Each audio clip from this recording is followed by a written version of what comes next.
आज की इस वीडियो में आपको बताने वाला हूं कि NEET 2024 MCC all India quota का, जैसा कि आप सभी को पता है कि सीट लॉक करना है, बट कुछ बच्चों की सीट लॉक नहीं हो रही है। मेरे पास जो बच्चे पेड काउंसलिंग लिए हुए हैं उनके पास भी ये प्रॉब्लम्स आ रही हैं।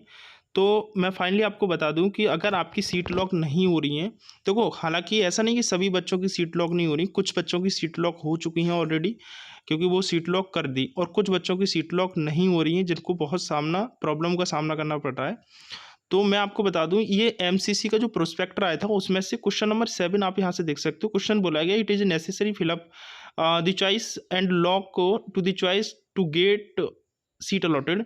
ठीक है, और I will be allotted seat automatically from the left over seats.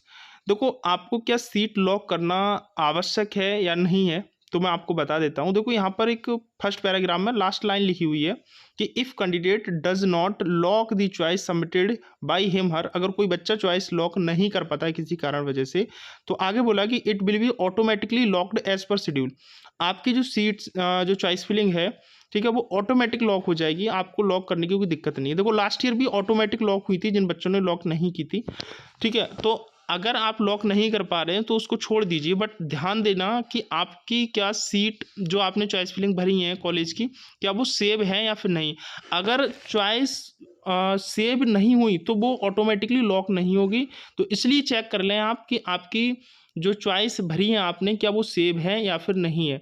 अगर वो सेव है तो ऑटोमेटिकली ये लॉक हो जाएगी। ठीक है, तो प्रॉब्लम आपको नहीं लेनी है, दिक्कत का अगर ऐसा कुछ प्रॉब्लम आ रहा है, बेसिकली मैं ये कहूँगा कि अगर आप लॉक कर पा रहे हैं तो उसे लॉक करें, नहीं कर पा रहे हैं तो उसे छोड़ दें, ऑटोमेटिकली आज रात 12 बजे के बाद वो लॉक हो जाएंगी। ठीक है, बाकी इसके अलावा अगर आपको कुछ पूछना है तो आप कमेंट में पूछ सकते हो। ठीक है, मैं आपको बता दूं आगे कि ऐसे सभी कैंडिडेट जिनको काउंसलिंग में प्रॉब्लम्स हो रही हैं, उनको काउंसलिंग में नहीं समझ आ रहा कि क्या करें क्या नहीं करें, तो बच्चा मेरी पेड काउंसलिंग ले सकता है।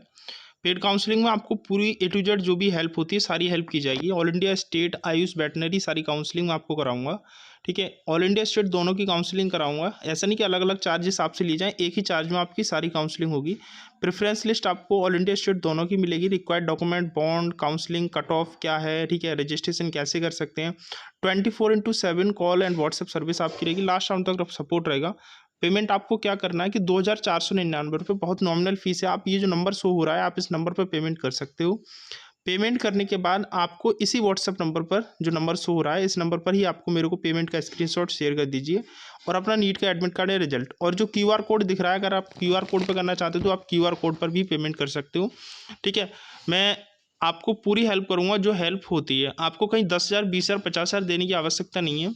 ठीक है, जो हेल्प होगी मैं अपने एंड से करूँगा। अगर आपको इसके अलावा कुछ पूछना है मेरे से काउंसलिंग के बारे में तो आप मेरे से पूछ भी सकते हो। ठीक है, बाकी जो भी होगा अपडेट मैं आपको इन्फॉर्म करता रहूँगा।